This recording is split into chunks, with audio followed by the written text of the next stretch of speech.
Fala galera, beleza? Dessa vez eu tô aqui gravar mais um vídeo de literatura, dessa vez aqui com o livro O Sertão Vai Virar Mar, de Moacir Clear.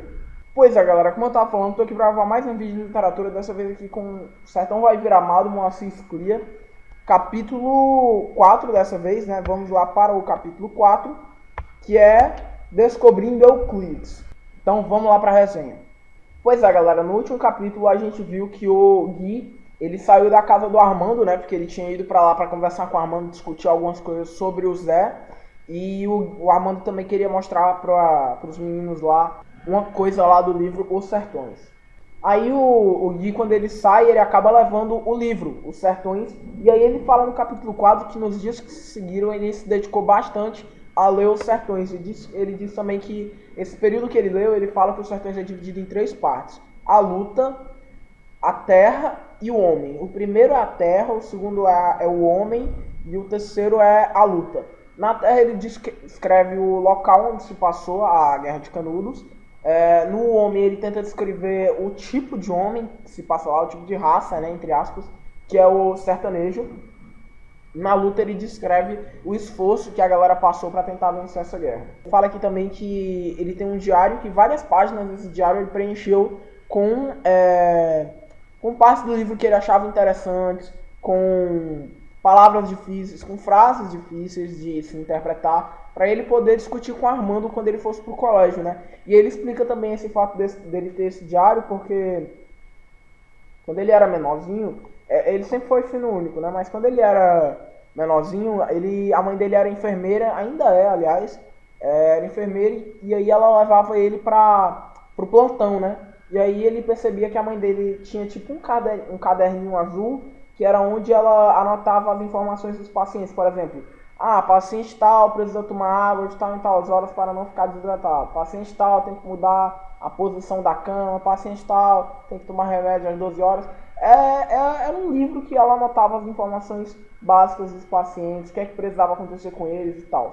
E aí ele fala que quando ele cresceu mais um pouquinho, ele foi numa loja e encontrou um caderno azul, muito parecido, e aí ele comprou para usar como diário. E aí explica-se o fato dele ter um diário. E aí, para você entender O Sertão Vai Virar Mar, você precisa entender o livro dos Sertões. Para você entender o livro dos Sertões, você precisa entender a Guerra de Canudos. Então eu vou dar aqui um resuminho básico do que é a Guerra de Canudos, do que aconteceu. Então, Antônio Mendes Maciel era um cara muito bem na vida, ele era muito inteligente, ele era professor, advogado e militar. Ele nasceu em Quixeramobim, Ceará, Terra da Luz. E aí, o cara era muito bem da vida e tal, era casado, até que aconteceu algo muito sério, pessoal. O cara levou uma chifradinha de nada, assim, uma besteirinha. A mulher chegou em casa, abriu lá a porta, viu um chifrinho ali nascendo aqui, besteira, se botasse um chapéu assim, cobria. Mas e aí ele levou esse pequeno chifrinho aí, e aí por causa disso, o cara praticamente endoidou, né? Ele saiu andando por aí e tal, e aí ele seguiu uma ruma de seguidores nessa caminhada, e aí ele foi parar, andando, ele foi parar lá na Bahia, pessoal. E aí quando ele chegou lá na Bahia, ele viu uma fazenda abandonada chamada Canudos, e aí ele tem uma inspiração divina aqui, e aí ele acaba decidindo ficar por lá. E aí quando ele chega lá, ele acaba ficando com mais de 20 mil seguidores. Caraca, é seguidor pra caramba. Mano, é muito seguidor. Como é que pode ter tanto seguidor? Eu só tenho 210 inscritos. Como é que esse cara tem 20 mil seguidores andando pela Bahia? Como assim? Pois é, esse cara tinha 20 mil seguidores, e com 20 mil seguidores só naquela fazenda trabalhando com ele, ele decidiu formar uma espécie de sociedade dentro daquela fazenda. Eles mesmos produziam tudo que eles comiam lá, eles produziam tudo que eles usavam. E aí, tava tudo bem, né? Cada qual tinha o seu pedaço de terra, tava tudo bem, né? O problema é por causa que os trabalhadores, aliás, os donos de terras, sem ser dessa fazenda, a fazenda de Canudos, eles estavam ficando sem mão de obra. E aí eles acabam pedindo para a justiça, e aí a justiça acaba que fica chateada com com esse cara aí por causa que ele também não pagava impostos porque o governo não dava nada para ele, porque ele produzia tudo que ele tinha. Então ele não precisava necessariamente pagar impostos, não se fosse justo, né?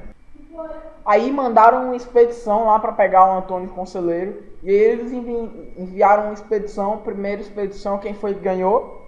Os 20 mil homens do Antônio Conselheiro da Guerra de Canudos. Mandaram outra expedição, a segunda expedição, tá? Detalhe, segunda expedição, dessa vez com um cara chamado Corta-Cabeças, que ele tinha esse habilidade porque todo mundo que ele ia batalhar, ele pegava a cabeça do cara principal, o chefe, né, da tropa que ele ia batalhar, cortava e levava pro cara que estava pagando ele para fazer esse serviço. E aí, quem foi que perdeu a cabeça? O Corta-Cabeças, galera. É hilário, né? Isso, o Corta-Cabeças perdeu a cabeça. Aí, pessoal, o presidente Hermes da Fonseca tava ficando doido, já desesperado. Aí ele pediu ajuda para a Inglaterra, apelou para a Inglaterra para poder pedir tropa da Inglaterra, porque ele enviou 2 expedições. Nas 2 o Antônio Conselheiro ganhou. Então ele pediu ajuda da Inglaterra e dessa vez aí a Inglaterra enviou 20 mil homens para lutar aí com o Antônio Conselheiro e a galera que tinha lá na fazenda de Canudos. E aí a Inglaterra tava com mais avançado aparelho de guerra e tal. E aí, lógico que dessa vez eles ganharam. E assim acaba a Guerra de Canudos. Então acho que é isso, galera. Avalie o vídeo tanto positivamente como negativamente. Se inscreva, compartilha, que ajuda bastante na divulgação do canal e do vídeo. E favorito também ajuda bastante, galera. Então acho que é isso. Um abraço. Tchau.